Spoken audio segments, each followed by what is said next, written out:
Obrigada. Alô, muito obrigada. Fora do microfone. Falando no microfone. Boa tarde a todos. Queria, gente, primeiro agradecer a organização do evento. Muito obrigada por darem a oportunidade da gente falar mais sobre linguagem simples, que é um assunto novo, mas que está tomando uma força enorme no Brasil, porque não é apenas para pessoas com deficiência, né? Vou fazer minha autodescrição. Sou uma mulher de cabelo castanho, na altura do ombro, estou com um blazer azul e a camiseta do Simples Assim, só que está escrito Simple as This, porque está traduzido já para o inglês. É esse guia que é fácil de usar, porque está em linguagem simples sobre como fazer linguagem simples. E queria também agradecer minha querida amiga Margarida Seabra, que veio aqui me prestigiar. A Margarida, gente, vocês podem não conhecer, mas ela é a mãe da Débora Seabra, nossa primeira professora com síndrome de Down no Brasil. Quem conhece aí? Então, está aqui a mãe da Débora. Vamos começar então, que a gente tem pouco tempo. Gente, a minha apresentação, por favor. Peraí que... Voltando. Eu não posso começar a falar sobre linguagem simples sem falar de capacitismo. Eu sei que a nossa próxima mesa é sobre capacitismo, mas para mim, essa charge, eu estou mostrando uma charge com um homem cadeirante, né, embaixo de uma escada, e lá em cima tem uma urna e tem um outro homem votando por ele. O modelo médico, ele vê assim: a deficiência está no indivíduo.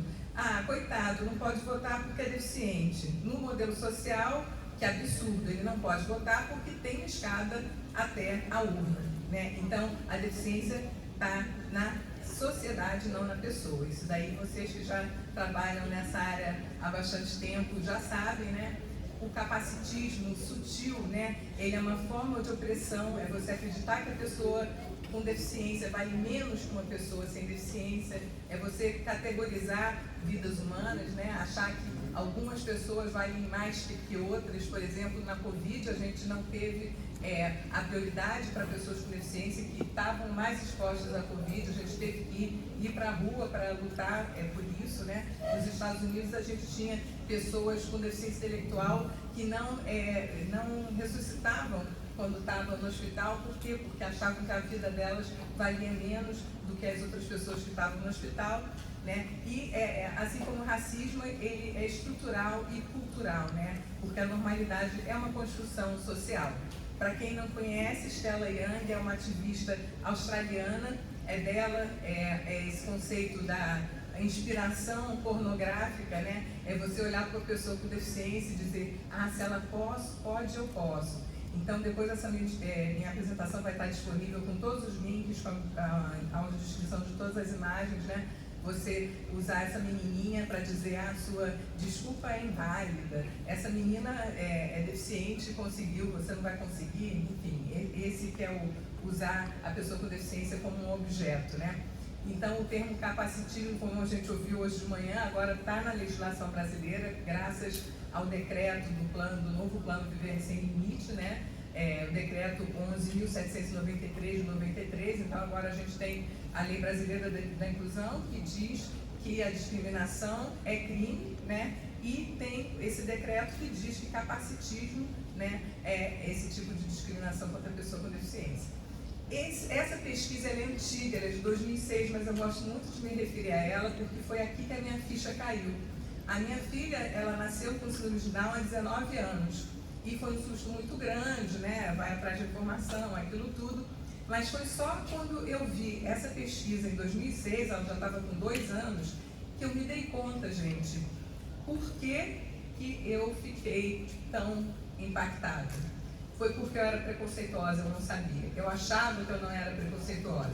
Então, essa é uma pesquisa da FICA, eu estou mostrando aqui um gráfico, diz abrangência de atitude preconceituosa no ambiente escolar, né? Em geral, 99,3% das pessoas se declararam com algum tipo de preconceito. Adivinha qual é o principal?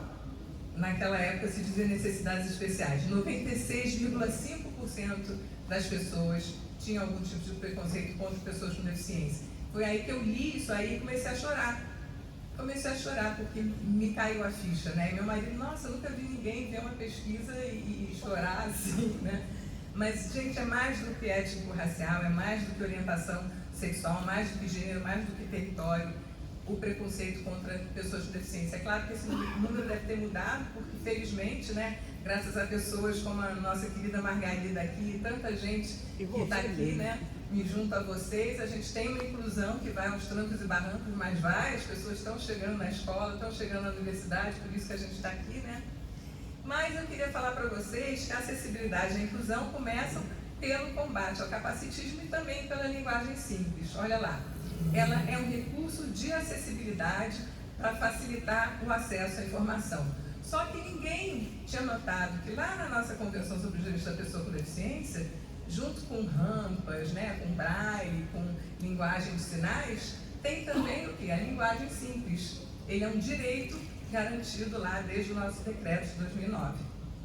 A linguagem simples, ela segue orientações sobre conteúdo, vocabulário, estrutura e validação. Validação, gente, é a parte mais importante, porque é o que vai garantir que aquilo que você produziu, a mensagem chegou à pessoa, o público foco. Quem é que precisa entender aquilo? Quem é que precisa daquela informação? Então, se você não tem essa certeza, a sua comunicação não ocorreu, né?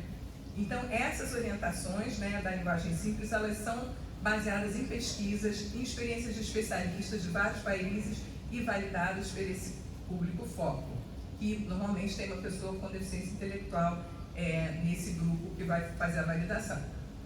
Então, eu já passei essa também, eu estou voltando, desculpa. Aqui, gente.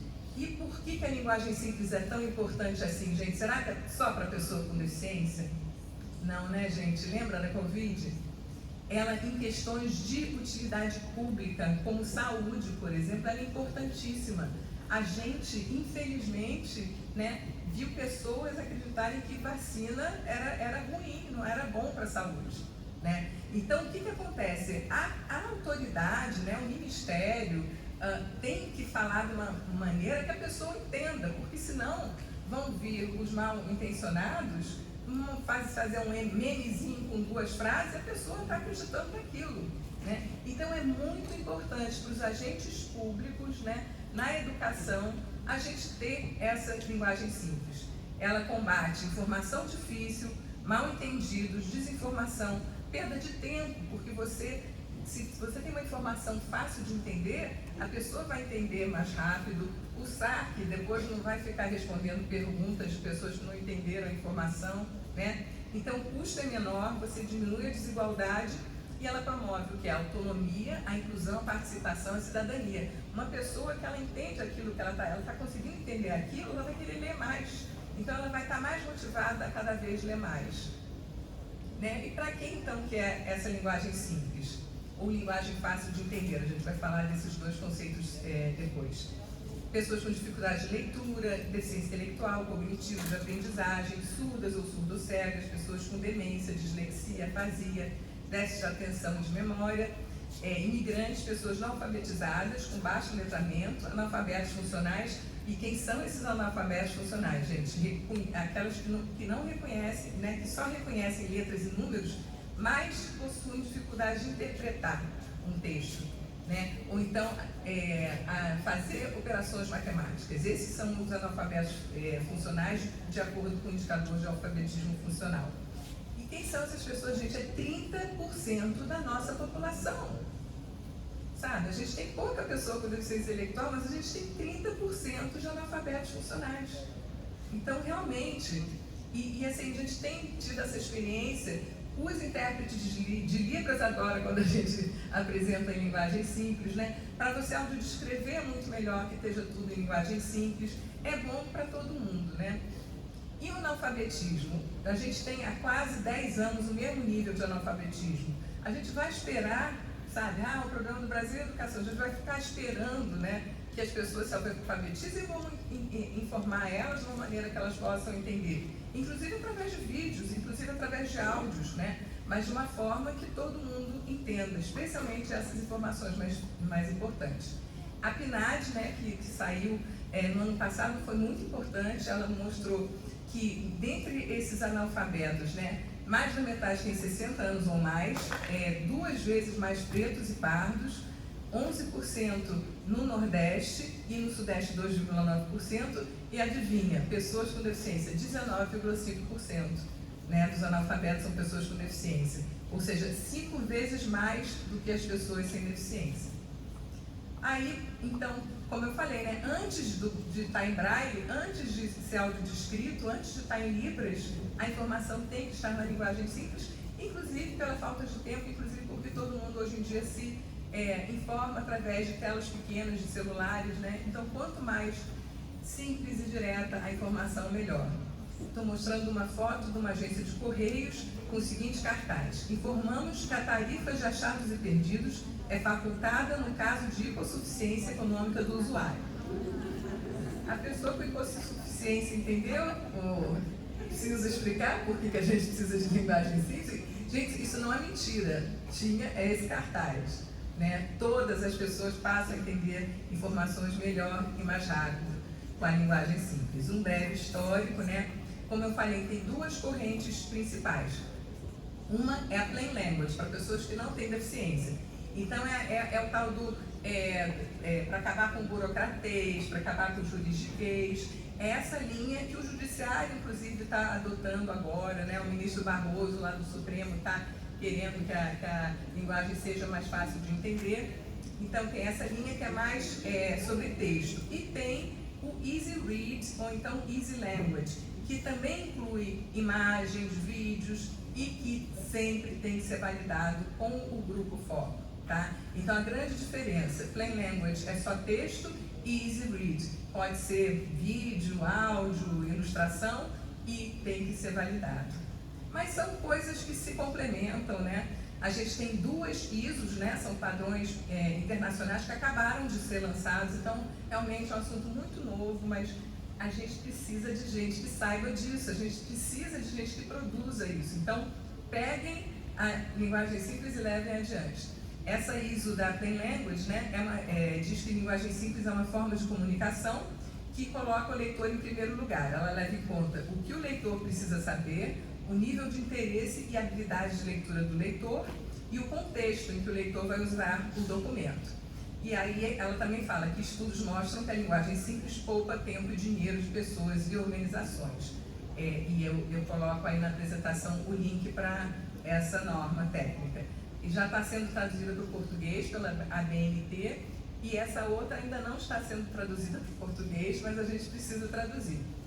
É a ISO de Easy Read, né? Ela diz: não existe um tipo único de linguagem fácil de entender. Para quem trabalha aqui com pessoa com deficiência sabe como é que é, né? Não tem um autista igual ao outro, não tem uma pessoa com deficiência igual a outra. A linguagem... Desculpa. A linguagem fácil inclui diferentes formatos de comunicação baseados em necessidades e contextos específicos. Então, as pessoas são diferentes e aprendem de maneiras diferentes, né? Amanhã a gente vai ter uma mesa de desenho universal da aprendizagem, então a linguagem simples está dentro desse conceito, né? Desse contexto do desenho universal. O desenho universal é esse material, né? Esse conjunto de possibilidades, materiais flexíveis, técnicas, estratégias para ampliar a aprendizagem de pessoas com e sem deficiência. É por isso que a linguagem simples precisa estar na educação, né? As informações são oferecidas em diferentes formatos, texto, áudio, vídeo, e alcançam mais pessoas. Então, a linguagem simples está inserida no desenho universal. Daqui a pouco eu vou falar do Eu Me Protejo, que foi, na verdade, a nossa pesquisa.